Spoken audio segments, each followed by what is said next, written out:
ഇന്ന് ഡെല്ലിൻ്റെ laptop വാങ്ങിച്ചതിൻ്റെ first മീഡിയേഷനാണ്. ഏകദേശം 1 വർഷം കഴിഞ്ഞു കേസ് ഞാൻ ഫയൽ ചെയ്തിട്ട്. അപ്പോഴാണ് ഒരു മീഡിയേഷൻ വയ്ക്കാമെന്ന് കോർട്ട് ഇങ്ങോട്ട് അപ്രോച്ച് ചെയ്തത്. കാരണം ഇതിങ്ങനെ നീണ്ടു പോവാണ്. ഡെല്ലിൻ്റെ ഭാഗത്തു നിന്നിട്ടോ മൈജിയുടെ ഭാഗത്തു നിന്നോ യാതൊരു റെസ്പോൺസും ഇല്ല. അപ്പോൾ കോടതി പറഞ്ഞു അറസ്റ്റ് വാറണ്ട് ഇഷ്യൂ ചെയ്യുന്നതിന് മുമ്പായിട്ട് ഒരു മീഡിയേഷൻ വയ്ക്കാം, അതിനും വന്നിട്ടില്ലെന്നുണ്ടെങ്കിൽ വാറണ്ട് അയക്കാമെന്ന് പറഞ്ഞു. അങ്ങനെയുള്ള ഫസ്റ്റ് മീഡിയേഷനാണത്. മീഡിയേഷൻ എന്ന് വെച്ച് കഴിഞ്ഞാൽ ഒത്തുതീർപ്പെന്നാണ്. ഞാൻ നേരത്തെ പറഞ്ഞിട്ടുണ്ടായിരുന്നല്ലോ, ഒരു ഡെല്ലിൻ്റെ ലാപ്ടോപ്പ് വാങ്ങിച്ചിട്ടുണ്ടായിരുന്നു. ഒരാഴ്ചക്കുള്ളിൽ തന്നെ അത് 30-ലധികം പ്രാവശ്യം കംപ്ലൈൻ്റായി. യാതൊരു റെസ്പോൺസിബിൾ ആയിരിക്കുന്ന ഒരു അപ്രോച്ചും ഡെല്ലിൻ്റെ ഭാഗത്തു നിന്നിട്ടോ മൈജിയുടെ ഭാഗത്തു നിന്നിട്ടോ ഉണ്ടായില്ല. ഒരു ആഴ്ച പോലും എനിക്ക് തികച്ച് ഈ ലാപ്ടോപ്പ് ഉപയോഗിക്കാൻ സാധിച്ചിട്ടില്ല.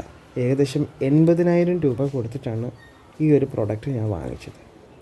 അപ്പോൾ ഓരോ ആളുകളും മനസ്സിലാക്കിയിരിക്കേണ്ടത്, നമ്മൾ കൊടുക്കുന്ന ഓരോ പൈസയ്ക്കും വിലയുണ്ട്, വാങ്ങുന്ന സാധനത്തിന് വിലയുണ്ട്, നമ്മുടെ സമയത്തിന് വിലയുണ്ട്. അതുകൊണ്ട് നമ്മൾ വാങ്ങിക്കുന്ന ഓരോ ഇലക്ട്രോണിക് ഗാഡ്ജറ്റ്സിൻ്റെയും റെസ്പോൺസിബിലിറ്റി കമ്പനിക്കുണ്ട്. നിങ്ങൾ അതിൻ്റെ ഡോക്യുമെൻറ്റ് സൂക്ഷിക്കുക, കൺസ്യൂമർ കോർട്ടിൽ പോവാം.